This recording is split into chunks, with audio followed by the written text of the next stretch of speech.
40,000, because 40 is the number we're working with tonight. As you know, next year is the 40th anniversary of the Mystic River Mudheads. And it also, 40 years ago, around this time, a guy in his garage was working on a boat. It was about 24 feet long. And from what I understand, the boat was sitting there in a cradle, the keel was not on, the rudder was somewhere, they weren't quite sure what they were going to do. He was thinking of putting wheels on it maybe, being in the garage. But in fact, what he did is he ended up putting a keel on it and building the J-24. And since then, Rod Johnstone and the Johnstone family have become arguably the most prolific boat makers in the world. And Rod is with us tonight. Please welcome as he discusses their 40th anniversary. This is the Mudhead 40th anniversary? Yeah, it is. Yeah, next year. Next year's the 40th. You're going to turn me on? You're all set to go.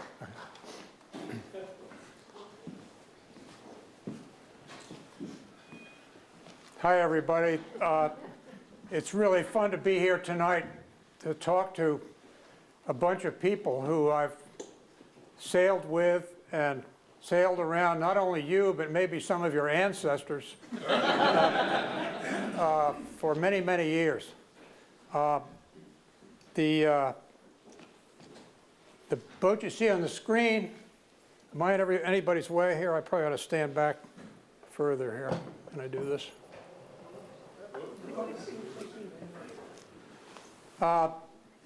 That's a J-36 called Jazz, and that picture was taken in February of 1982 during the Southern Ocean Racing Conference, which is a 6-boat race that sailed out on the Gulf Stream, sailed from St. Pete to Fort Lauderdale, and sailed over to Nassau, and sailed in triangle races across the Gulf Stream back to Florida. And this was part of the crew was a fellow J-36 sailor who we sailed against with he had a red boat, our boat was green, and he was a good friend of mine. He used to help us out in earlier days when we sailed on our original J-24 with no engine. He would tow us from race to race on his red boat. And this fellow was also, you might arguably say, is the original Mudhead. His name was Bruce Lockwood. And Bruce was sailing with me when this picture was taken, yes. And about a month later, and he sailed to Nassau with me, and his boat was sitting in a shed up in Portland, Connecticut. And anyway, we finished the SORC, and we finished in Nassau. So Bruce and I, just the two of us, sailed this boat, Jazz, back to Coconut Grove Marina, or whatever it was called back then. And we got off the boat, and his boat burned up in the Portland Boat Works fire a few weeks later. And he got on the phone and asked me about, he had his boat all set to go in the Bermuda race, and he wanted to buy a new J-36, and we only had 2 stock boats left, which was more than we wanted to have at that point in March. And John Holstein had one of them. He was our dealer here at Nyack Shipyard. He had a white, brand new J-36, and Skip White, who was our dealer in Massachusetts, had the other one. And this was my boat, and I was going to sell this because we were coming out with new boats, and which I'll talk about later. But so I asked Bruce. He said he'd really like to have a new boat, but he had been sailing on my boat, and it was completely equipped for the Bermuda race. But I had to try and push him over the edge, and so to buy my boat. So I suggested that he ask his wife Nancy what color boat she wanted, because I could remember having been up in Okemo Mountain a couple of months earlier skiing, and looking for Bruce on the hill and seeing him out. He was the president of Okemo Mountain at the time. He would be out there helping to fix ski lifts that were broken and this kind of thing. And I saw him out there in his, not surprisingly, his red snowsuit. but I didn't see his wife Nancy anywhere, and I looked around for her, and then suddenly I saw her, and she was in a bright green ski suit. So when Bruce was sort of mulling about which boat he wanted to get, I said, why don't you just ask Nancy what color she wants? And so 2 days later, he was the owner of this boat, and up to the present day, and that's the real success. We're talking, this talk is about sailing to success. To me, that's success. That people who have gotten into our boats really love to sail them, and probably the most successful stories are the people who bought a boat way back when, and they still own it because they still love to sail it.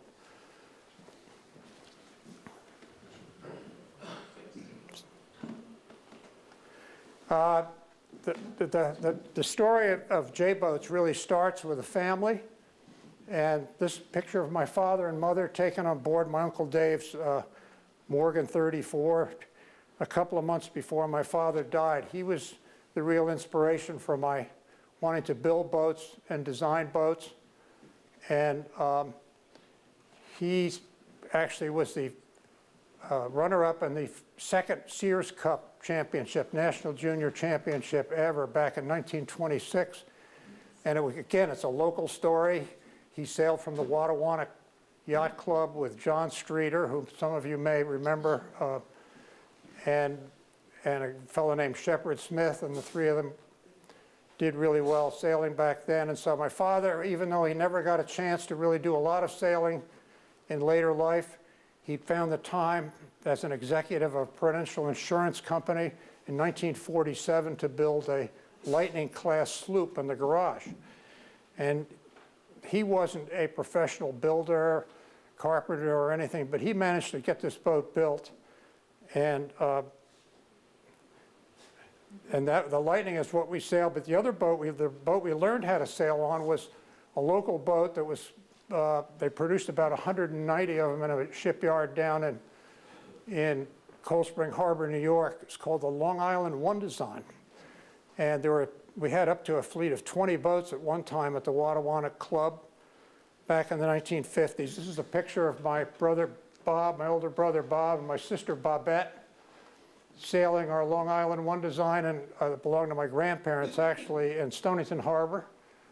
And this is the boat that I learned how to sail on.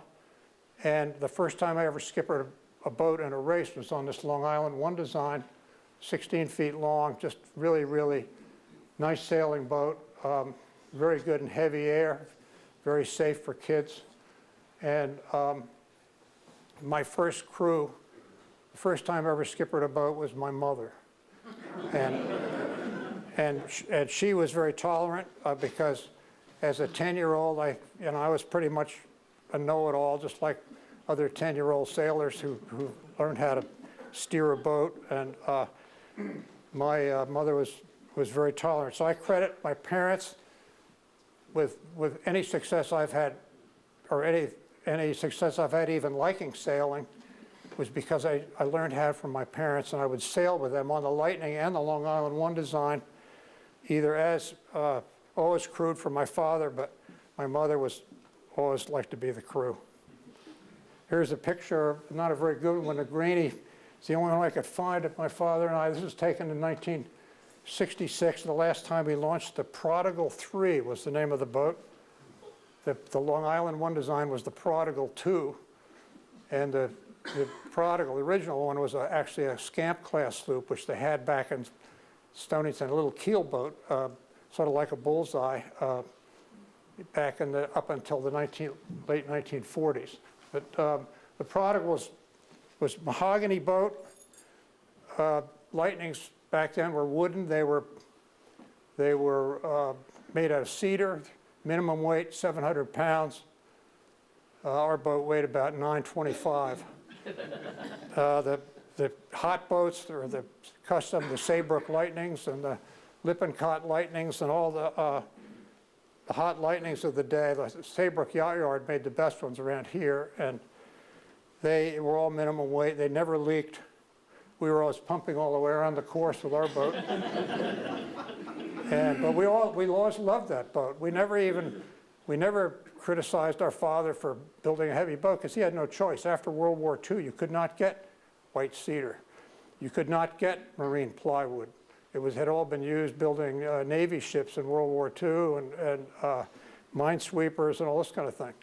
And so we were happy with having a masonite deck, which weighed 60 pounds more than the regular. But one of the things was we really learned how to sail because in order to keep up with our peers, we had to take it a lot more seriously in terms of playing the currents and playing wind shifts and everything. So I credit this wonderful old boat with any extra sailing skill I may have as vis-a-vis my peers at the Wattawanna Club back then. Here's a picture of the Lightning sailing back around 1950 in Stonington Harbor. We had a fleet of about 20 boats. Lightnings were the big fleet, and everything you did was racing. We never really went anywhere except in the Sears Cup. And I don't know if you recognize any of these people. That's on the left, that's Peter Freeman. Oh my God. And then I'm in the middle, and that's Bill Bindless on the right. We were on our way to the finals of the Sears Cup in 1953, having won the New England semifinals and at the East Greenwich Yacht Club. Same club my father had won the semifinals on with John Streeter in 1926.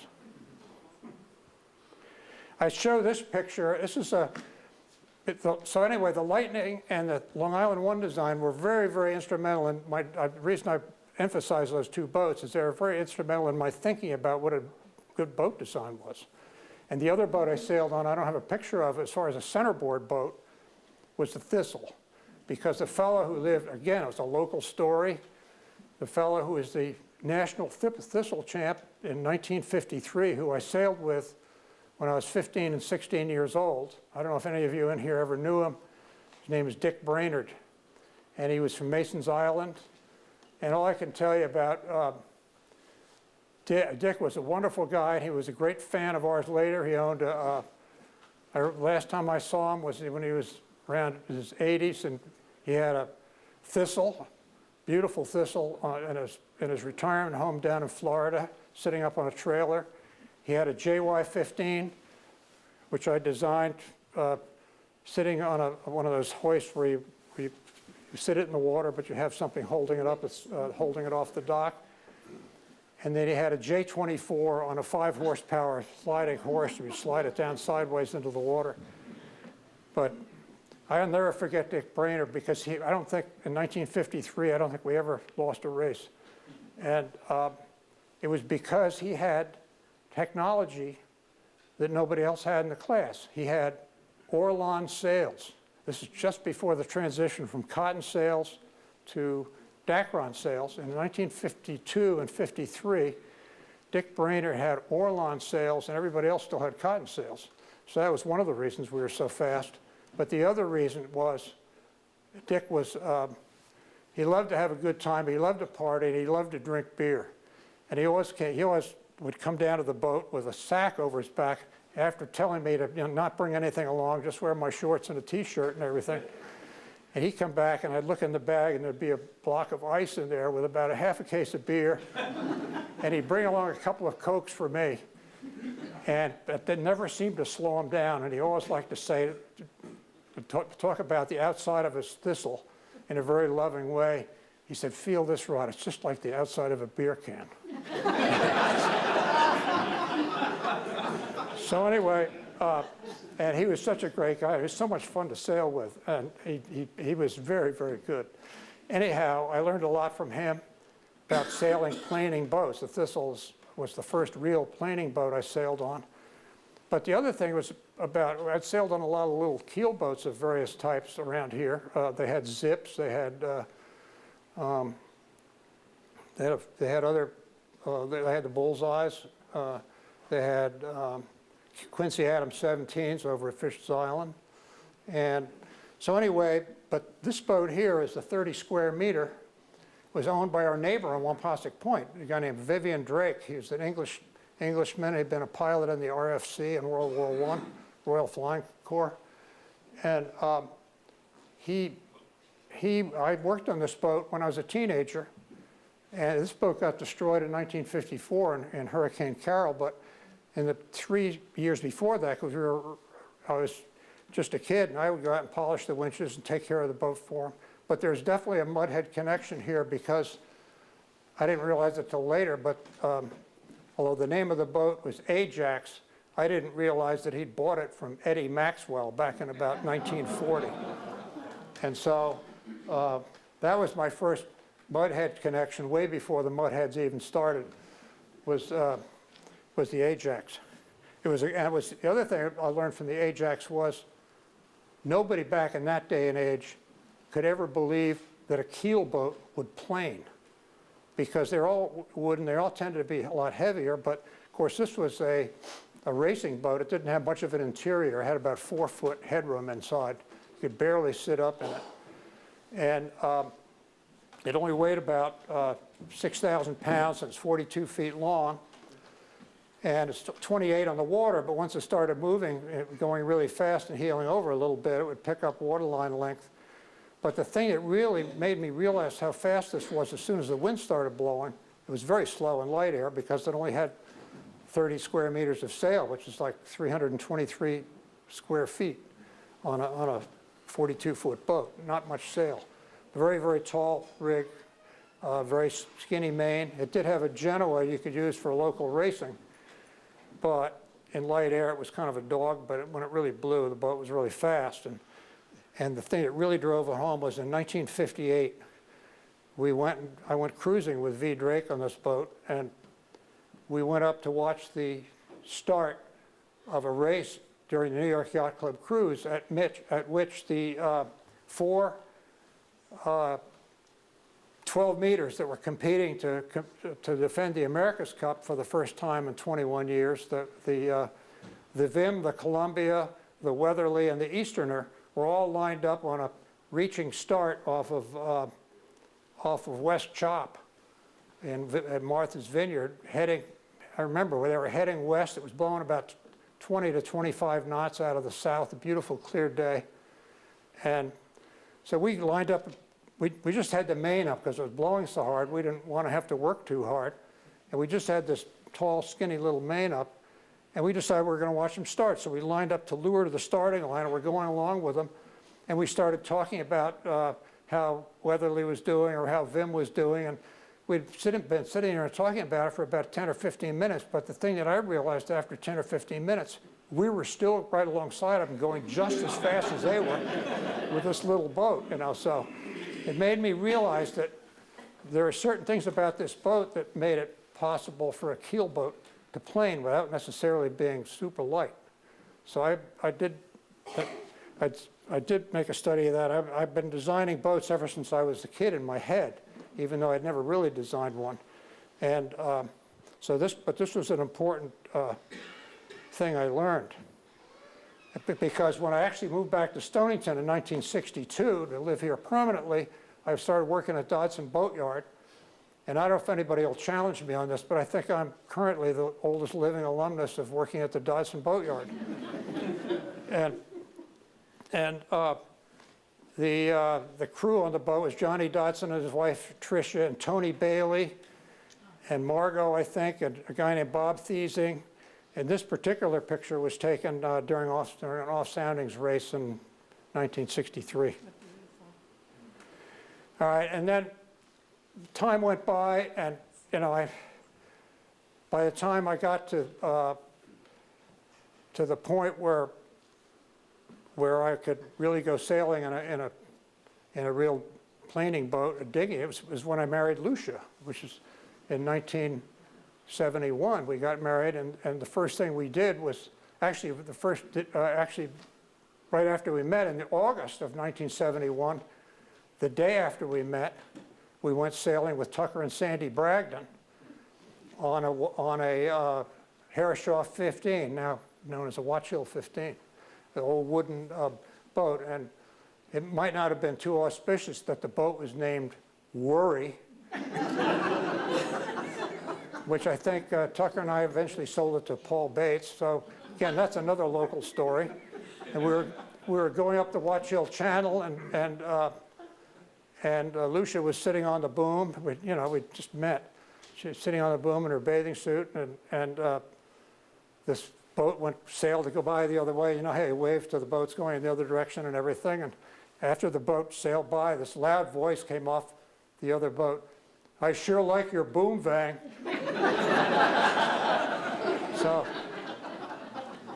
So in some circles, Lucia has always been known as my boom vang. But so this brings us to why the J24? How did I get started with even designing that boat, let alone building it in the garage? And I think it really starts with the fact that we started sailing in planing boats. We went on our honeymoon, and we were able to sail in a 505 belonging to the Mr. 505 of Bermuda, a guy named Mac Lightbourne. Let us actually borrow his brand new Parker 505 to go for a sail while we were on our honeymoon. But first he gets on, he wanted to check us out. So he puts Lucia in the trapeze harness. And then he said, "Here, get on the boat." And he hops on the boat and disappears. And I said, "What am I doing wrong? Here's this dashing looking Englishman. He's just taken off in a 505 with this beautiful woman I've been married to for like 2 days." But he came back soon, and then he put on the trapeze harness and took me out, and that was the beginning of our 505 sailing, which we did for a year. And we went to Swampscott, Massachusetts in May of 1972 with our new kind of kit 505. It wasn't really a competitive boat, but we weren't competitive either, so it didn't matter. And Sandy was there. Sandy Van Zandt was there. Sandy, where are you? Yeah. I don't know if you remember Sandy, but in the first race of that event, we tipped over, but we had only sharkskin wetsuits because I was not really wanting to tip over, and I'd never really tipped over in a sailboat. And so I got these sharkskin wetsuits from the U.S. Navy dive shop. I mean, they're about 1/4 of an inch thick. So you could sit there, you're floating almost up to your waist in these things. They were so buoyant. And so we tipped over. The first leg of the first race was blowing fairly hard. We flailed around the water, and somebody came by and asked us if we wanted to be rescued. And we said, no. We finally got the boat right side up and got back in it. And then we found out, and then the committee boat came out and said, as we were sailing the rest of the course, they came out and said, "You can go to the finish line now. We'll give you your credit for last place."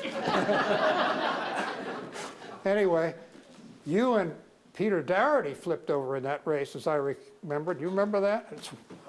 You had to be rescued because you guys didn't have a wetsuit. So we were slow, but we felt pretty smart after that. So anyway, we went on, and the next year we got into the 470s, and we were really competitive. 1973, and that's Lucia out on the wire there. We were at the North American, so we got 7th out of 100 boats, so we were feeling pretty good about ourselves. And we got invited to go to the Cork Regatta, which was the first one they had, a Kingston Olympic Regatta, Canadian Olympic Regatta at Kingston, Cork. And it was a long week and really, really light air. We were really good in heavy air. We were a little heavy for the boat, so we did really, really well in heavy air, and we figured out how to make it go in heavy air upwind, so we were just awesome fast and that stuff. So we did well at the North Americans when they had heavy air, but in Kingston, Ontario, that was supposed to be heavy air at the end of August. They had almost no air all week. It was just light air, and they had us on the same course with tornado catamarans. And they were going 2 knots of air, and they'd come right up. And the only way you could hold them off when they'd starboard tack you was just tack right in front of them, and then they'd stop. But the last race we were going downwind, and it was light air, and they shortened the course, so it was Olympic courses, but so they finished it downwind, shortened it, got rid of the last leg, and Lucia, we jibed or something, and Lucia lost her balance, and I made some comment that I think included the word elephant. And Lucia went to jump overboard, and I grabbed her by her wetsuit, which we were still wearing in this hot sun, you know. And So that was the end of it. We got to the Kingston Military Academy where they were pulling the boats out on the lawn, and Lucia had a big smile on her face, and she said she's never going to get on that blankety-blank boat again. And so that was the end of my sailing career, I thought. Well, except my son Jeff, oldest son Jeff, who was then just 13 years, he was 13 years old, and he was about 90 pounds and perfect size. And so I figured, well, this is going to be great. So we went to some Olympic classes regatta. We were awesome fast because we weighed, he only weighed about 90 pounds, and so we were about 30 or 40 pounds lighter, and the boat really goes a lot faster when you're like that. So anyway, we went to regattas. We'd win a race here and there, and we'd come home and have talk about going to the Olympics, all this kind of thing. I mean, this great father-son bonding thing. And we get home, and the thing that I didn't realize was that the 2 years I went sailing with Lucia on a 5.0 and on a 470, we'd go to a regatta and leave the kids at home with a babysitter. So it was kind of it was a vacation, okay? It was a vacation away from the kids. So it was a good sort of husband and wife thing to do. And we have 5 kids at home, so anyway, when I started going away with Jeff and leaving Lucia home with the other 4 kids, you can sort of just use your imagination a little bit and sort of realize what kind of a reception I got. And so that was 1974. So that's when I really, and then all the Olympic dreams got shot down. We even went so far as to have Skip White and all these great 470 sailors come down to Stonington and practice with us, all this kind of thing, and stay at our house.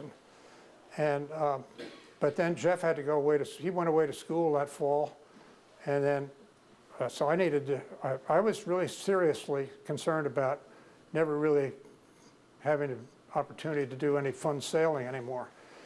And so that's what really started the ball rolling on the J24. And I must say I give Lucia, who's sitting right here, and all the rest of my family, thank them for the fact that at that time, they were actually encouraging me to do this boat that I was talking about doing, which is building a boat in the garage. Well, you can guess how big the boat was going to be, because the garage was 28 feet deep, and it had a workbench in the back, so it was actually effectively only about 25 feet deep. And the garage door, standard 9-foot wide garage door. So the boat I started building, the lumber was supplied by my mother and at that point my stepfather, was in one end of the bay. It was a 3-car garage, and this is the form for the original 24 that we built. That picture was taken in around February of 1975, and and this middle thing was where all the kids' toys were, and I had what work tools I had, and then the other end bay, Lucia could keep her car in the end bay. And so this is when it really became a neighborhood thing. That the first thing I had to do was put foam over this form here, and Phil was really my chief agent on that. My second son, Philip Johnstone, who's now an attorney in New London, he was the big encourager besides Lucian. He was the one that helped me the most in the initial stages. While I held the foam down on top, he would screw it through. We had drilled holes in these stringers. Bigger than the screw, so you'd be drilling only into the foam, and the screws would be long, about the right length, so they wouldn't go all the way through the foam. They'd just go barely, you could almost see them through the foam. So that's how we held the foam down on the stringers, but we did it all in one day. Like we spent 9 hours, the 2 of us, and we got all the foam down for the foam core of this boat in one day.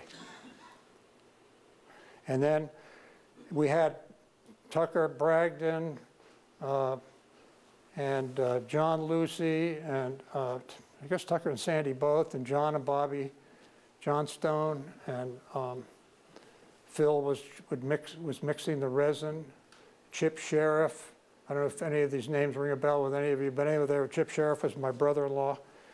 And on March 1st, 1975, we actually laid up the hull, the outside of the hull, outside of the foam. And then the rest of it was done on the inside by Lucia and I. And then the boat sat, after we got the boat right side up, and we had to pull it out of the garage, and then Bill and Shelley White came over, and I had just been elected president or head of the school board in Stonington, head of the Board of Education. And so one of my first jobs as head of the Board of Education was to get the superintendent of schools, Dick Variali, who lived right around the corner from us, over to help me pull the boat out and turn it over and stick it back in the garage. And here it is, here we are later, it's me working on the keel. We had the keel made, we had a keel making ceremony at the Stonington Foundry, which was run by a fellow named Rod Johnstone. And he owned the foundry, and he had us, he was great. He had us all over there, and he had all members, nieces and nephews and children and everything, all doing all these different jobs that it would entail to pour the keel in his foundry over there, and they all had a great time. So that took a day also. Anyway, you can see we had the keel. Then the boat sat there from June of 1975, and it really didn't come out of the garage until this picture here, until May 1st of 1976. So it was sitting in there a long time. And that keel had been sitting in front of the basketball net a long time. And Sandy Van Zandt had made me the sails like the year before. So there's a lot of stuff that was just kind of sitting there, and people wondering whether I was ever going to get this done. So I really needed, again, success doesn't happen by itself. Success has many fathers and mothers. It's only failure that's an orphan. So, thanks to all the people that helped on this day, also on other days, this was a success. But we first had to get it out of the garage, and it was like a 9-foot garage door, but I forgot about the molding. So, you know, it was a little tricky getting it out there, but we got it out. And this is over on Elm Street. You can see the old water tower in Stonington there, looking out to sea there. But we had many families, the Lucys, John Sears family, the Gibsons. We had the, let's see, we had Bruce and Kathy McKinnon. We had a lot of people. There might be some people here that I haven't even mentioned, but we had 25 people, and the whole idea of this exercise was to get the boat up on the keel. We had the keel cradle. I had the holes drilled in the keel sump on the bottom of the boat, and so it was just getting ready to hoist it here. There's Dick Woolworth, Clay Burkhalter, who was my nephew, and there's the hoist. So anyway, at this point, everybody's saying, "Hey, I'm not lifting much. This isn't bad." I said, "Don't let go." I figured everybody on average was hoisting 50 pounds. So there's Phil checking everything out. This is 2 weeks later. Oh, wait a second, we missed something here. There's another Mudhead story there.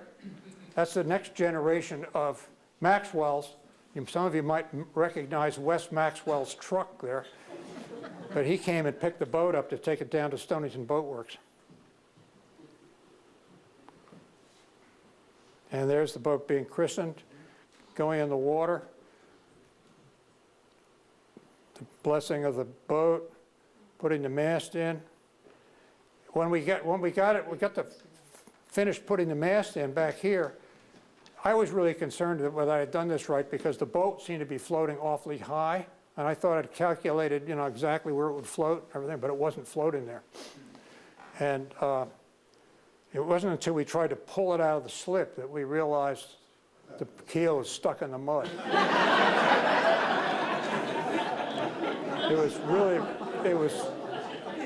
It was really low tide. And actually because I had to do a lot of fairing on the keel, and it had some Arex foam and putty and stuff that I put on it.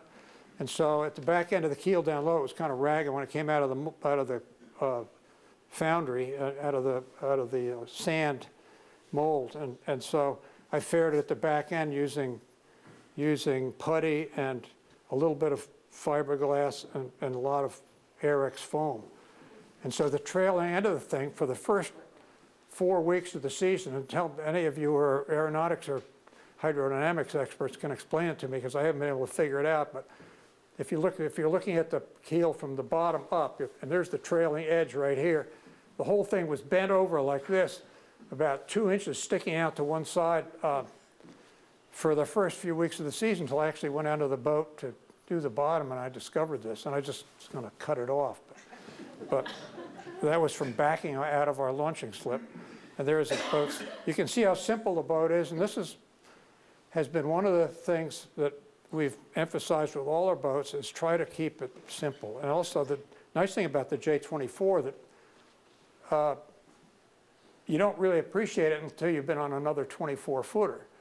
But it's a lot of sort of horizontal deck space you can sort of stretch out on and sit down. So you can actually, even though people complain about having to duck under the boom on tacks and this kind of thing, as far as just sailing the boat, it's a really comfortable boat to sail.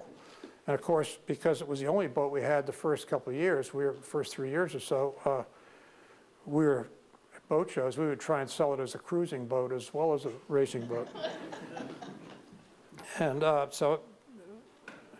and this shows a couple of pictures. This has my prize crew of the first of that season. I have my 3 sons, Jeff and Phil and Alan Johnstone and Clay Burkhalter. And that shows us in the same race.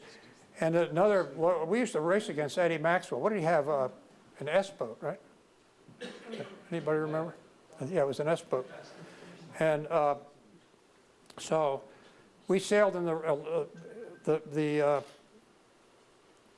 this is off soundings, spring off soundings, and this is the first time that anyone noticed the boat, really. I mean, any serious sailor of the time that people really respected, an old boy of the Old Boy Network, it was Ed Raymond, who used to sail a boat off soundings named Shanty Man.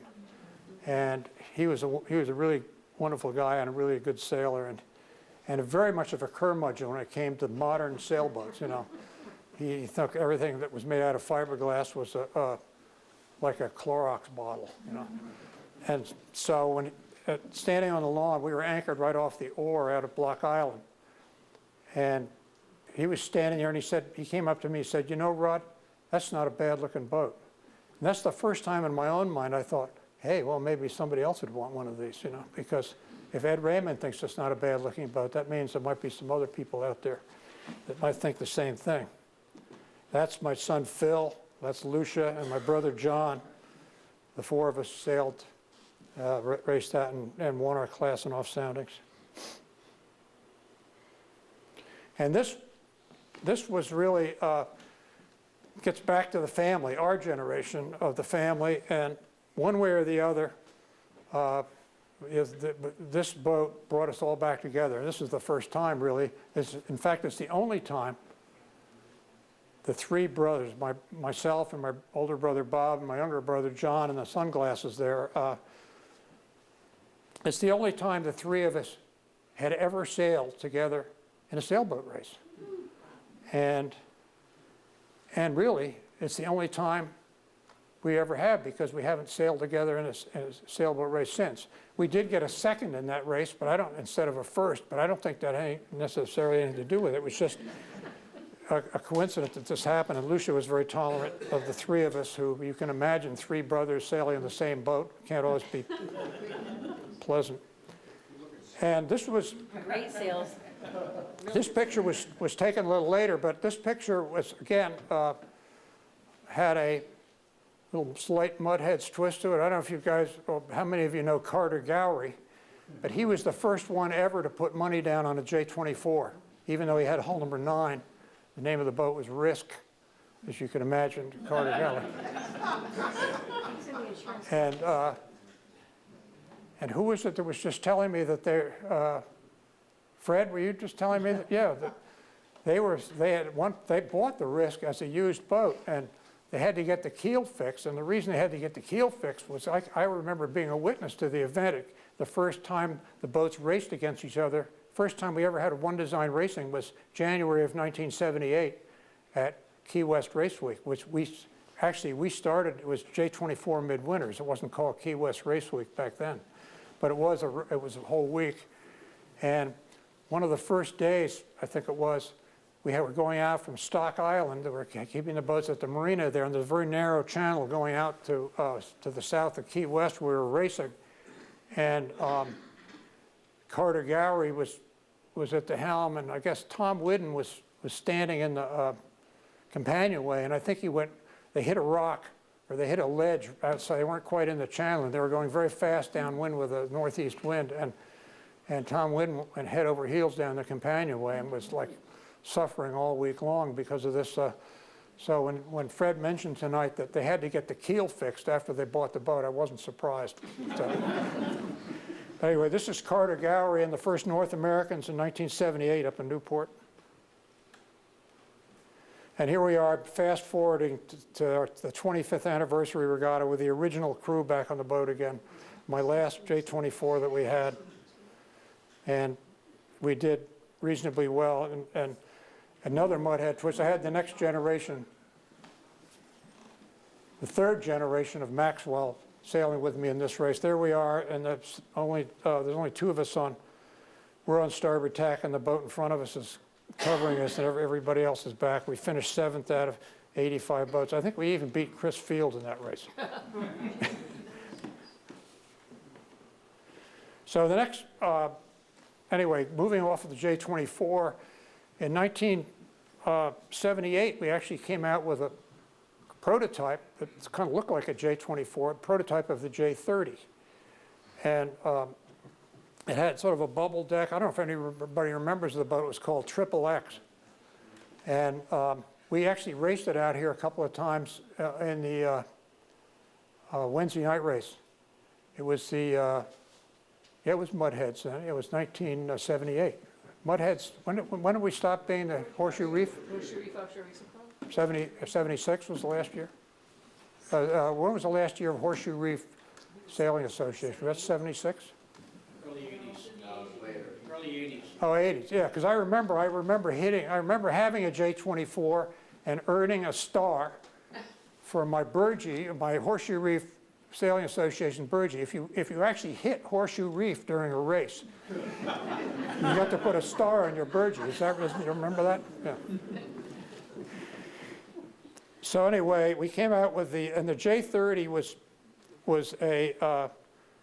our second boat, and we wanted a boat that was a cruising boat, and we started, the first boat we ever sailed was in the SORC in 1989, excuse me, yeah, 1979, which is a very rough SORC. We were the smallest boat in the fleet, and the name of the boat was Warhoop from Texas. It was skippered by John Coleus, and I was on the crew, and there was all a Texas crew.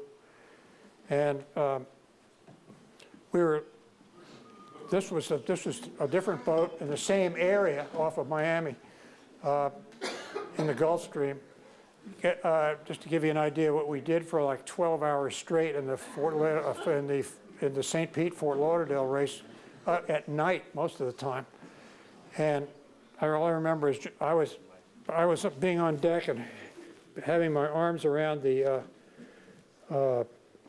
stanchion back by the cockpit there, with my legs over the side. And the water was really warm. The air was really, really cold, so you just prayed that the next wave would break over you, so you could warm up. And John Coleus, in the middle of all this, said, "So Rod, how's this boat, supposed to go in this kind of stuff?" I said, "I don't know, John. I've never been out in this kind of stuff." And he had the By Baldridge, who was our navigator. We had Robbie Young, who was a great sailor from New Orleans, a son of O.J. Young, and we had a really good sort of couple of teenagers on the boat. But anyway, By Baldridge went looking around at night with his flashlight in the bilge and went back to check the rudder gudgeons. And he didn't want to wake the owner up, Burt Meadows, who was on board. And they wouldn't want to disturb the owner because, wanted to feel good about his boat and everything. And so he didn't want to wake him up. So after he's all done, boatbuilders comes back in the middle of the boat, and the owner says, "Well, boys, how was it?" So he was, you know, he'd been just as scared as everybody else. And here we are at Block Island Race Week. I had a guy named Fred DiNapoli and two of my daughters and two of my sons sailing with us. And this was on the Jazz in Block Island Race Week of 1981. And again, we have our local crew, my two daughters, Ashley and Pam, Chris Freeman, Jimmy Fayall, Tim Robinson and Tucker, and our navigator Chuck Brown was down below. Now, some of you may have seen this boat. Our next boat we came out with actually was April Fool's Day in 1982. And our brother Bob, who was really instrumental in really getting this whole thing kicked off. I mean, he became my partner right from the beginning in 1977 in February, and he engineered the first Key West Race Week in January of '78. But there was going to be a Morse Nationals in San Diego, and everybody had come out with these boats like the Tartan 10 and the Pearson Flyer, and now we had the Olsen 30. And Bob said, "Rod, can you come out with something that'll beat, can you design something that'll beat the Olsen 30? And I said, "Bob, look, we already did it. And all we have to do is do what we were originally going to do, and instead of making too much of a cruising boat out of it, just do what we did and take the J30 and just chop 5 inches off the freeboard."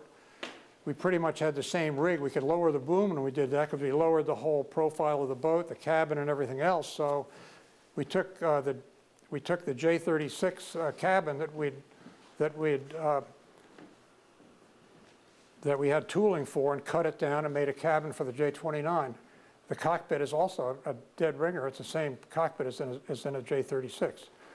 And it worked as well for a tiller as it did with a wheel. So, and then we put a masthead rig on it because at that time Morse favored masthead rigs. And so by June we had 5 boats at Block Island Race Week, got first, second, third, fourth, and fifth.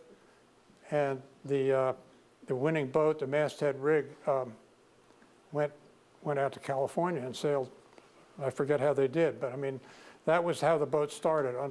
And the reason we were able to do that is because Everett Pearson, who was building the boats, Tillerson Pearson, was really on board with what we were doing. He'd been a successful racer himself, a builder of racing boats. So, and he was the one that really started boat building using production sailboats using end-grain balsa core. J24 was the first end-grain balsa core boat. And all our boats since then have been, the hulls have been end-grain balsa core. So anyway, the J29 we built about 330 of, and the thing is in 1982, there was a recession, and very similar to what happened in 2009, you just couldn't sell an offshore sailboat. They're too expensive. So we only built, in 1981, we had built 55 J36s, and we all of a sudden we couldn't sell any more. We never built a J36 after 1981. And so we had to figure out a way. And what we figured out was if you get the man hours out of it and make the boat simpler, then you can get the price down. So we went from $86,500 and turned the J36 into a J35, put a slightly different keel on it, put a masthead rig on it, and the price went from $86,000 down to $49,500. Well, all of a sudden, not only did we sell more boats, but we had a faster boat. And so we were able to survive in that down market in 1983, and with the simpler boats like the and we had done the same thing really with the J29. We went from $29,500 or $30,000 down to $22,500 for the base price of the initial J29. So we're simplifying. So and this is a cycle that repeated itself later on. The J22 came out, we came out with that as a simplified, it's a totally different design, but it's a less expensive boat than the J24. We had been selling the J24 for $98.50 base price for several years, and now all of a sudden we had to start jacking the price up in the early 80s, and we weren't selling 10, 15 boats a week anymore. And so we came out with the J22, and that filled a niche for those years in the recession years when we really couldn't sell anything. And then the next year we came out with a J27, which is, again, the same idea, a small sort of day sailor type boat that had accommodations. You could go places, but that market seemed to be drying up a little bit. The Morse, this boat won the Morse Nationals, the J27 in 1984, but that market was hard to sustain a business trying to sell boats that were 27 feet long or 29 feet long or 22 feet long. So we came out with a survey, and actually it was Sail Magazine. I think it came out with a survey of all the major boat builders, and one of the questions was if you were going to buy if you bought another new boat, if you're going to sell your present J boat in our case, and buy another boat, would it be another J boat? And 80% of the respondents said yes, and so we had the highest of any of the manufacturers, the people who would buy our boats again if they were going to do that.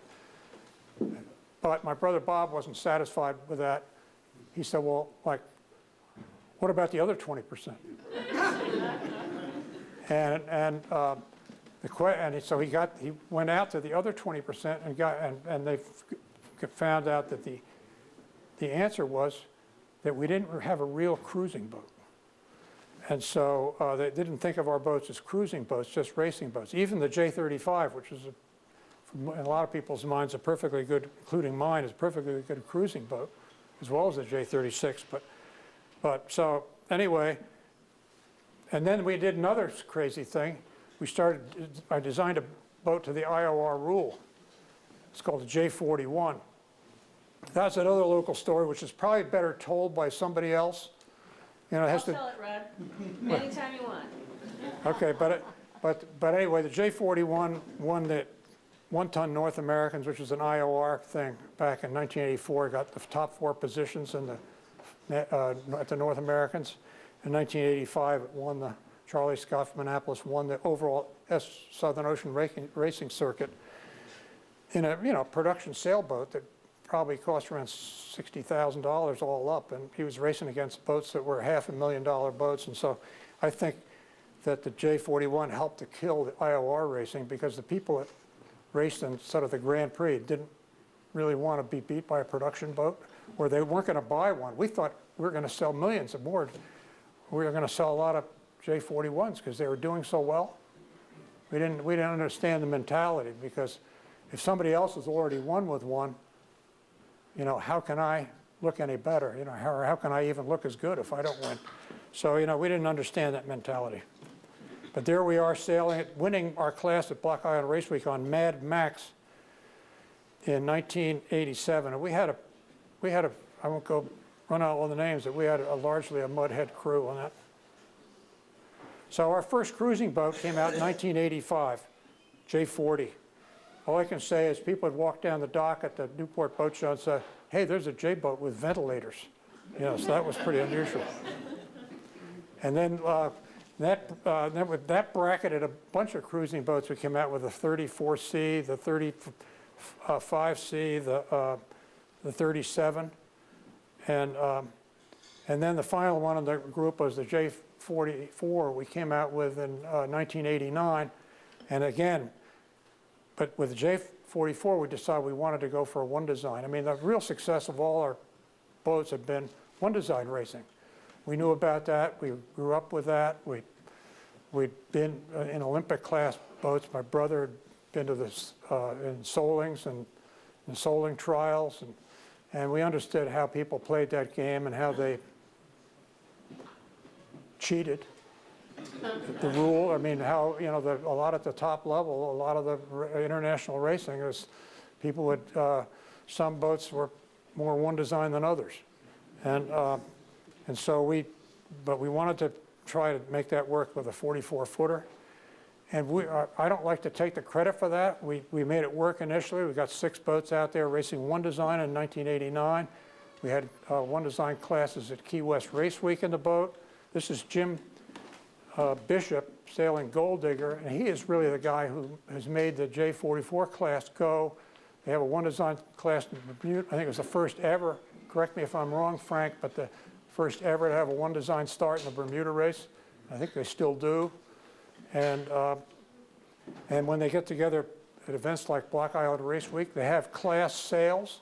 So the class owns the sales, and they draw for sales before the racing each day. So there's no question about the boats being as equal as they can make them.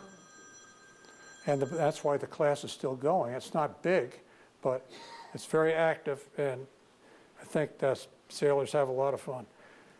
So at the same time, 1988, Brother Bob and I mean, things were getting pretty complicated. There's just been 2 of us sort of running the company up until 1988. And we had all of a sudden all these different boats, all these different owners, all these different types of racing going on, and we were having a hard time keeping track of it all. And we decided it was time to turn the reins of the company over to the next generation. So this is what happened. So his sons and my sons became the directors of the company, and we backed off as being directors. Obviously, we were still owners, but this is my son, Jeff Johnstone. He became the president at the age of 28. He's still the president at the age of 56. So he's done a great job, and he spent half his life being president of J-Boats. And this is his brother, Al, who started helping me design boats when he ran out of school in 1985. And he is now the chief designer. He worked for me for 25 years, and about 5 years ago we switched roles, so now I work for him. And he's doing a great job. His first boat was the J32, which was a cruising boat. He used to call me up and say, "Hey, Dad, what do you think of this? You know, the prismatic coefficient, or what do you think of the sail area displacement ratio on this?" And when he was designing the J32, and he'd ask me all these technical questions, and I'd say, "I don't know, Al. What do you think?" I sort of playing the psychiatrist, and so I had fun doing that. Now when we talk about a new design, you know, we argue. But it's always very positive, and we're never very far apart. So I don't know whether he brainwashed me really well or I brainwashed him really well, but we always pretty much agree on our new designs. So here's another tangent we went off in the 1980s. That's the second serious boat I built in my garage. And that was done in 1987. And that's the prototype for the JY15. And we launched the boat in November of 1987. And so we had to test it out, of course. We launched it at Thanksgiving. So here we are, Peter Freeman and I are out there in December sailing this boat off of Stonington. There's another shot of the JY15.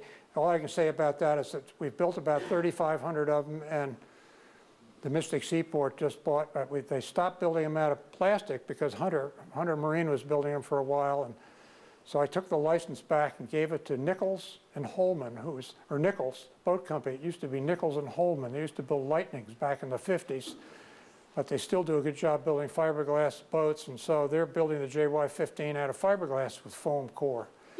And Mystic Seaport has bought 12 of them, so you can go check those out. But they seem to be doing just fine. Here's a picture of the JY15s. And the great thing, and the reason we came out with that boat was, like, parents, you know, couldn't sail with their kids up until the JY15, because I owned one of the first 420s in Northeast, because Peter Freeman started a dealership back in 1971, sailing Snapier International 420s. And I owned one. And I sailed in a race with Jeff, and I let him steer the boat. He was just like 11 or 12. And I let him steer the boat, and I was the crew. We went out and we won the race with the 6 boats we had, and I was all enthusiastic. I said, "Don't you think this is great?" Being the father, trying to pump up the son. And Jeff, he didn't seem that enthusiastic. And so finally I said, "Jeff, I know what you're thinking." He said, "What?" I said, "You're thinking, how do I get this lard ass, my old man, off the boat and get my younger brother Phil out on the wire?" And that's exactly what worked, And but the problem was that there wasn't a boat, a centerboard boat like I had with the Long Island 1 design or the Lightning, that you could go out, or if you were a kid, go out and learn from your parents. And the problem, and one of the things, I think the problems they have now with a lot of the junior racing is the kids will learn from an instructor, and the instructor might be great, okay? Instructor might be, or they might learn from a friend of the family that's an adult. But more often than not, it's a teenage instructors. And I used to be one myself. When I was in college, I used to be a sailing instructor during the summer. But I think the best sailors learn from adults and learn from their parents. And you're really lucky if you're a kid if you have a good teenage instructor. I know there are some around here, but I've also seen a lot of yelling and through megaphones and everything on the water, the kids running around in opties, and it makes me cringe because I know that I have grandchildren. I have 12 grandchildren, and the ones that have had a chance to do any sailing, there's only 2 of them that have stuck with it. And one of them, it was because he was so big, he never really could sail in an opty because he was almost too big for it when he was 10 years old. Okay, then the next big thing we did, and it seems like the end of the 80s and the beginning of the 90s, we were doing a lot of different stuff, and one of the reasons was we weren't really making a lot of money. We were able to kind of survive, but in order to do that, the boat business has never been an avenue to extreme wealth. Let's put it that way. And but we had this idea of coming up with a Whitbread boat for the Whitbread Round the World race in 1991. I had a boat designed. We had Peter Blake, among other. He was going to be our crew, train the crew. We were going to have 8 boats, and they were going to be built by Green Marine and the Isle of Wight. And it didn't happen. Again, another recession, 1991, and then we had a double problem. The federal luxury tax, the J44s, we were selling 2 a month, and we knew it was going to come to an end because as soon as the boat cost at that point about $230,000, you got taxed 10% by the federal government on everything that you spent on a boat over $100,000. So you're going to have to give up $13,000 to the government if you bought a J44 just because of the federal luxury tax. It doesn't count state taxes or anything else. So we knew that the people who were going to maybe buy one of those boats weren't going to, or could buy one of those boats, weren't going to buy one. So we came out with the solution to both problems. I took my Whitbread design and shrunk it down, and did the same thing I was going to do with a Whitbread boat, put a bowsprit on it, which the Whitbread 60 rule allowed you to do. And we called it the J105, and that's what you see there. And we tested it against when we first tested against the J35 and on a reach with an asymmetric spinnaker up, and the original chutes we had were a little smaller, so on a reach they were awesome in heavy air. The boats went we gained 1/10 of a mile a minute on a J35, on our old J35 J2 with Clay Burkhalter steering it with our J35 crew, and I only had about 9 people. And we only had 5 people on the J105. We were gaining 1/10 of a mile a minute on them. We were doing about 16 knots, and they were doing about 10. And so we saw a good future for this, and nobody else really did until about 5 years later. And we actually went with a bigger chute and found out the boat went a lot better if we had put a bigger spinnaker on it, bigger asymmetric spinnaker on it. So we went from 77 square meters up to 89 square meters eventually. But again, it's not rocket science. So it was like a lot of it was trial and error to see what worked, because nobody had really ever done it before. It took us a few years. And then the next one was, we came out with a series of sprit boats. This is the J80. We came out with a J80 in 1993. And a couple of notable Mudhead sailed with me in the first North Americans, which we almost won. Bill Canning and Scott Lemming were part of the crew. And that was one of the reasons we did so well. Anyway, we finished second in that, but that was that class has been a big success, particularly in Europe. They get 100+ boats in almost every event if it's held in France or Germany or Spain. Here we are in Santander, Spain at one of the World Championships, same J80s. And then we came out also with a J120, which is, again, a follow-on in that. It's more of a cruising boat, but also it's a great offshore boat. And I know you've seen them sailing around here.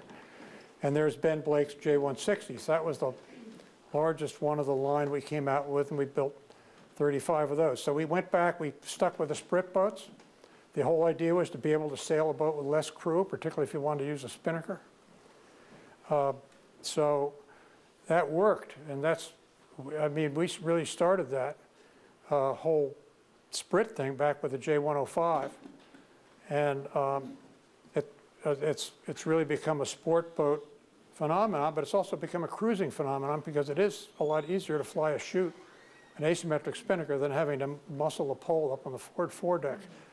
And so you can always make it smaller if you think it's too big, but nevertheless, it's always going to be more efficient than a jib if you can fly it off of a sprit that you can retract when you're not using. The only reason we could go with the only reason it happened was, again, it's a little bit of technology which hadn't existed before, and that's carbon fiber, making relatively light carbon fiber tubes. And we're able to do that. Everett Pearson was the first one to really do that. He was making masts for the Freedoms, all the freestanding rigs for boats like the Freedom 30 and everything, and he was filament winding, and he found he could filament wind a carbon tube and have it be pretty light. Well, if it's pretty light, you don't mind carrying it up in the bow of the boat, but if it had been a heavy aluminum or something wooden, like an old bowsprit, then it's tougher. So the retractable bowsprit and the asymmetric spinnaker is probably one of our signature contributions to offshore sailing. But that didn't mean that we were going to necessarily exclude just a regular cruising boat. That's a J42 up at, looks like Bass Harbor Light. And that boat has been very successful. We usually get a lot of those in the Newport Bermuda race. And there are many who have sailed around the world in their boats and are continuing to do so. Peter Willauer is the one who comes to mind, who's lived on his J42 since he bought it back in 1997. Whoops, that's not a very good picture. That's a J90. That boat came and went as fast as that slide. There's the, we only built 6 of them. The follow-on to that was a J125. We only built 18. The boats were too expensive. The carbon fiber hull, carbon fiber and foam hull, but they've gone through a lot of people have bought those and souped them up, and they've won several Transpac races with them, and they're great on the West Coast because they're a very fast reaching boat. The fastest leg I ever had in the Mudheads from the starting line to North Hill, I can't remember. I don't think it took us more than about 7 or 8 minutes. I mean, we were doing about 20 knots. Who remembers being with me on that boat, on that sail? I know I had pretty much of an all Mudhead crew, and I remember Peter Gill was on the boat, and Bill Rambo, and Greg Lukowski, and we had a really awesome crew. And there is this is the first racing boat that my son Al designed, and this is really the one of our most popular boats. We started building it in France, and Jerry Keeler's got one. Got a few of them around here.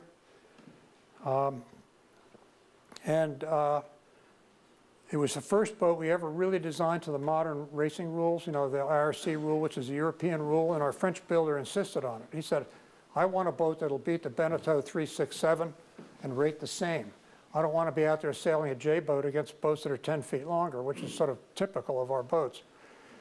And so that's what we did. We came up with this boat, and it's won just about everything under IRC, and it was also, it'll do well under IMS or any other rule where static waterline length is an important factor in the rule. This boat is I don't call it a rule beater, but it rates very well. And then also, and we're in the 21st century now, so we had to come out with a day sailor, and it was a J100, and we were selling it as a gentleman's day sailor. We didn't even put a bowsprit on this boat, and the initial boats didn't even have lifelines, over my objections. But the boat was a great sailboat. It had a Hoyt boom on this one. It's a self-tacking jib. It's a wonderful sailboat, but it wasn't really designed as a racing boat. And you couldn't convince these guys who put a regular spinnaker on their J100 and won their double-handed division in the Transpac race a few years ago. So, you know, you can't really tell people what to do with their boats. And that's a J122, another one of Al's designs that's done very well. Won just about everything that's gone under IRC in this country and in Europe. And there's a third member of our group. Some of you may recognize Rod Johnstone, and he sort of rejoined us as our media man a few years ago, and he took over our website, and he puts out a weekly newsletter, J-Boat newsletter, which is incredible. I mean, he does an incredible job of rounding up information from all around the world, and this is really one of the things that makes J-Boats special, is that we do keep track of owners. We do get them to, you know, keep in touch with us, and we try and keep owners in touch with each other through our website. And Rod Johnstone is really responsible for that. He does a great job. This boat, some of you may have seen one. I had one back in 2009. At the recession, we were just about out. Again, it was, recession comes, what are you going to do? I mean, how are we going to stay in business? Because that's when boat businesses typically go out of business. Because the last thing anybody needs in a recession is a boat, a new boat. People buy used boats, so at a lot less money. So we decided I've been trying to get my sons and nephews and brother and everything interested in having J-boats do a center border, keel center border. And so this was the boat, the J95, and it draws 3 feet.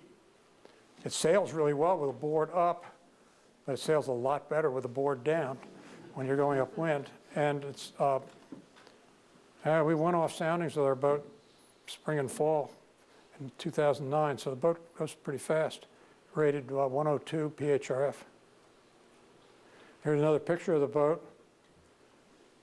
The picture was taken over at Sandy Point, and the house in the background is the house. You can imagine why Stonington was always like going to heaven when I was a kid. I grew up in New Jersey, and we'd go up and visit my grandmother when I was a kid. And that's the place we visited her back in the 1940s, when we'd go to Stonington for a couple of weeks. And so Stonington was like going to heaven. I've never really had a different opinion about it, living there since 1962. So. Same boat. And these are just a couple of the last couple of boats. This is the J111, one of the first ones up in Nova Scotia. And this is our new, popular, new, fairly new boat. We've been out 3 years now. We sold about 900. And this is the really the essence of sailboat racing as far as I'm concerned. You're out there sailing with the family. This was taken, we sailed on a J124 named Wicked and won our class at Block Island Race Week.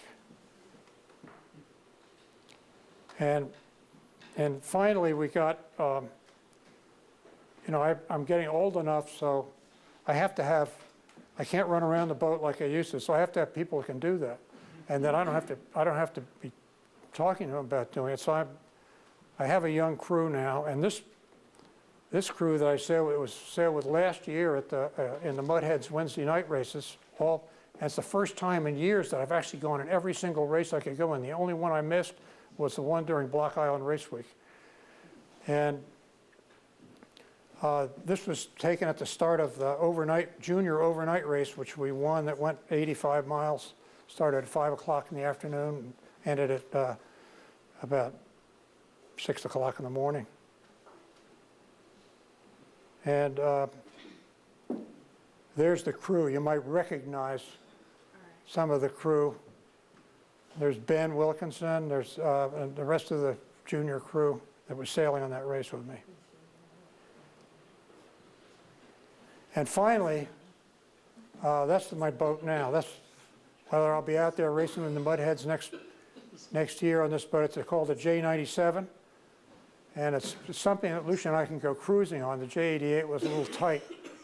So we're trying to, again, with our new boats, we're trying to go back and hit the sweet spot where you can actually use a boat for a lot of different things, not just day sailing and racing, but also for cruising. And so this is what we came up with. This boat's built in Europe, and we're doing a 35-footer and a 40-footer of the same variety, and hopefully we'll be able to get some. And so that's pretty much it as far as the J-boats are concerned. But just the point I want to make is this is really the success is really, our success has really been the people who sail our boats, and the fact that they've sailed them for a long time, and the fact that when you have a major event like Key West Race Week, that a large percentage of the boats are our boats.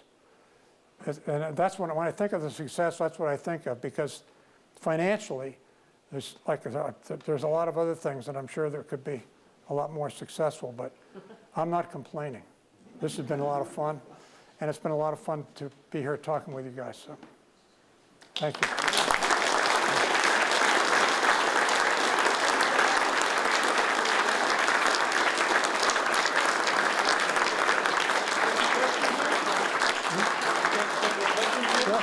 Anybody got any questions? You want to ask a specific question of Rod?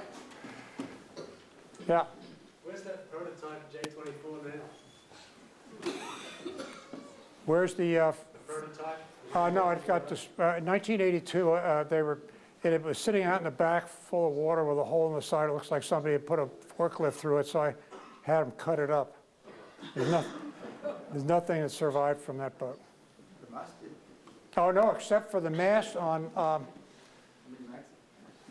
Midnight Decision. No, Mini Max. Yeah, the Mini Maxi has the Ragtime's original mast, and the way you can tell that mast, it has such a big masthead crane on it. The top of the mast had a big plate on the top.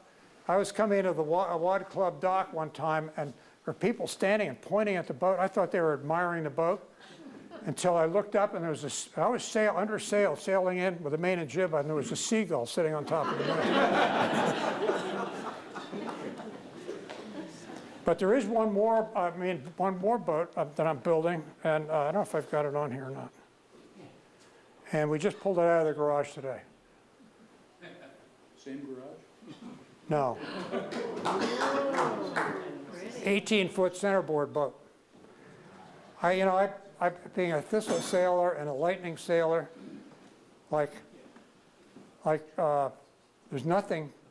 I'm talking about a family sailboat where you can get in the boat. I'm not talking about a 505, and those are fun boats and everything. But I'm talking about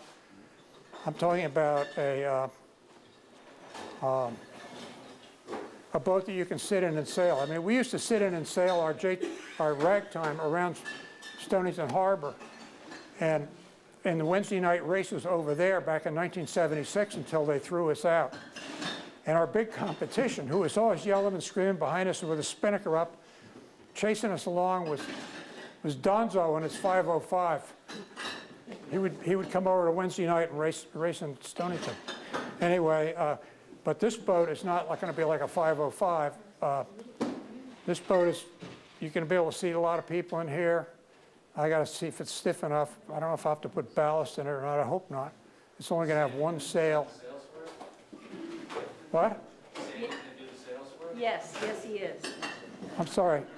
Is Sandy gonna build the sail? Is Sandy going to build the sail? The what? Is Sandy Van Sandy Zandt gonna gonna build the build the sail for you?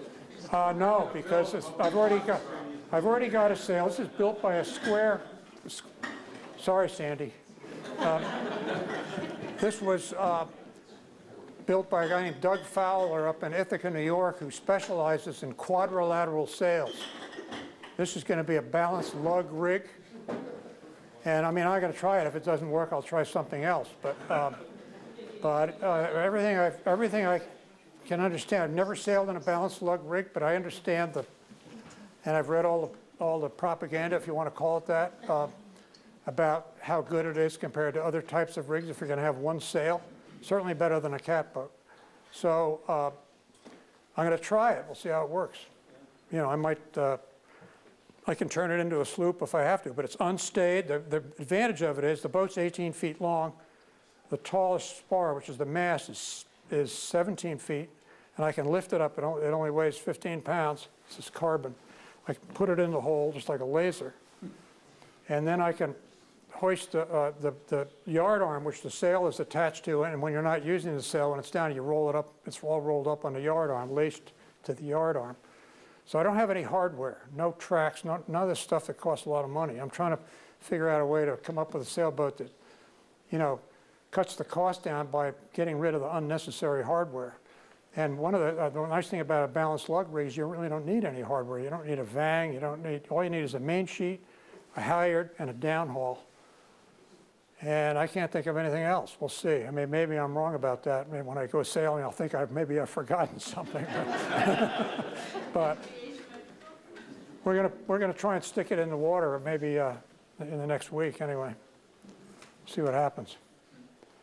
Just rig it and sail. I mean, the boat's not finished. I've got to do I got to just make sure it's watertight enough so I don't sink when we put it in the water. Anyway, that's my latest effort. So, any other questions? This one back here, Jay. All your designs, which one's your favorite? Which one's your favorite? Oh, that's a tough. The J29, right? Well, that's one of my. I mean, you know, that's a tough one to answer. It's usually the one I'm sailing now. I mean, the last one that Al and I designed. You know. I love the J29. J29 is, yeah, but if you're going to go cruising, no, right? I mean, you know, the thing is, the great thing about it is sailboats are for a lot of different things. So there's no such thing as a perfect sailboat. It's just maybe there might be a sailboat perfect for what you want to do with it. And so what we have to figure out when we design a boat is to try and make a boat perfect for what a lot of people want to do with it. It doesn't mean it's a perfect sailboat. But so maybe a cruising boat like the J42 would be, if you want to go out, you know, for weeks at a time, or if you just want to go day sailing, well, then you have a different boat in mind. So this boat here, I want to be able to, I want to be able to store all the rig in the boat and be able to roll it in the water on air rollers. This boat weighs 450 pounds. It'll probably weigh 500 if we ever went into production with it. And so it's pretty easy to roll it in the water. It'd be air rollers, which we used to use on our Lightning, for Pete's sakes, back in the 1950s. And it'd be, you could actually get a Cytec dolly that would roll this thing up on a beach pretty well. And so you can go camping. I mean, Lucia laughs at me when I say this, because camping on this boat, come on. Well, it'll have all kinds of storage space. The whole forward end is going to be storage down below. But the point is, I can rig the whole boat standing in the boat hoist the sails and go sailing and then do everything in reverse and take everything down, store it in the boat, pull the boat up on the beach at my, shall we say, advanced age. And that's what it is. It's an old man's boat. The yard arm is a windsurfer mast, and the boom is like an extra stiff, windsurfer mast. And they're used windsurfer masts, so but on a new boat, obviously, we'd have to try and use stock parts from boats like windsurfers, which you can buy a lot more reasonably than you could have somebody make them for you specially. So the whole idea is to have a simple boat that you can put away easily. You can leave in the water. It's stable enough to leave in the water. You can pull it up on a beach above the high tide line, where you can obviously trail it easily, and the rig will all store inside the boat, and you can rig and unrig it by yourself without being particularly strong. So anyway, that's the goal. I don't know. We'll see what happens. Maybe somebody will like doing this besides me. I don't know. We'll see. So just a question and a statement. Carter Gowrie is still on board because he has a J70. And my question is, do you like ragtime music or jazz or? Yeah, well, I try to have a musical name for all my boats, yeah. And so far I've been able to do it, but it's hard. It's always hard naming a boat. I don't know if anybody else has the same problem, but I always have a hard time. Yeah. I use musical names too. Like my J88 was named Jazz. Well, my J97 named it Jazz. I had a extra graphics, because the first time I tried to put the graphics on the J88, I was leaning over the side and the wind blew them away, so I had to order another set. So I had them for the next boat.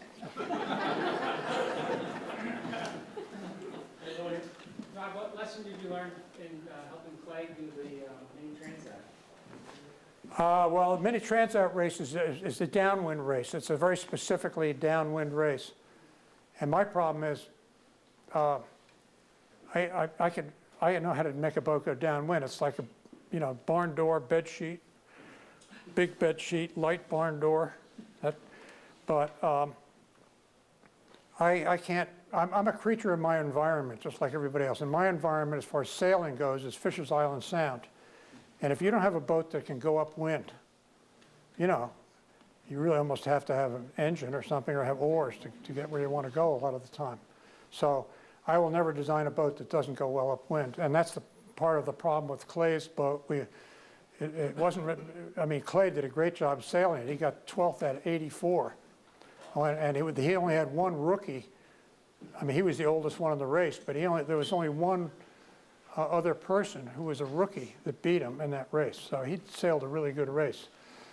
But he would have probably done better if he had all the latest gimmicks that some of the French boats had that they didn't even tell anybody about, particularly not the Americans. Like you could have shrouds where you could cant your mast 10 degrees, things like that. We didn't even know about that because they changed the rules, and when they did change them, they were all written in French, and so we never really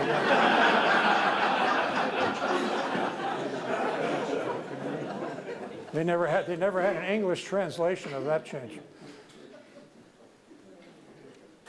But that was good. That was a fun boat, and it's at the Mystic Seaport if anybody wants to see it. Any other questions? Well, Rod, I want to thank you so much. I know I have to tell you.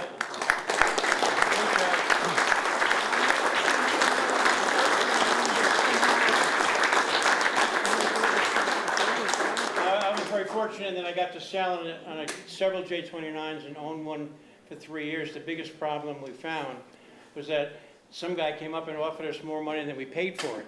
So we had to sell the thing, because it was like one of those times. Let it go, and we regret it still to this day. But it was a great boat, and we want to thank you very much for you doing this with us tonight. And it is the 40th sort of anniversary, so we thought we'd take an opportunity to do a little celebrating. And the Mudheads got together and actually went out and we bought 40 candles and a cake. All right. We'd like you to come on out. Come on in, guys. All right. Just bring it up. Get the fire extinguishers out. Just bring it out. It'd be better to have him over there with the cage. Yeah, they're gonna blow out as he walks up here. So the good thing is we're gonna cut it up and everybody gets a piece. The small one. Make way. So happy birthday to Ragtime.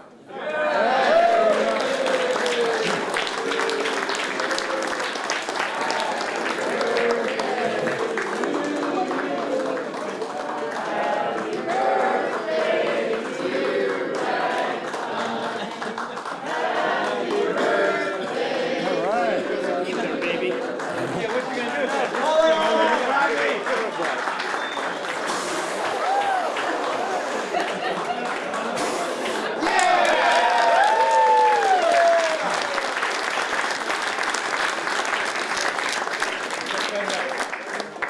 I swear I'm only 39. Rod, thanks so much. Oh, thank you. Thank you all for Thank coming, you all. really appreciate it. Cake will be served. Let them eat cake, and here you are.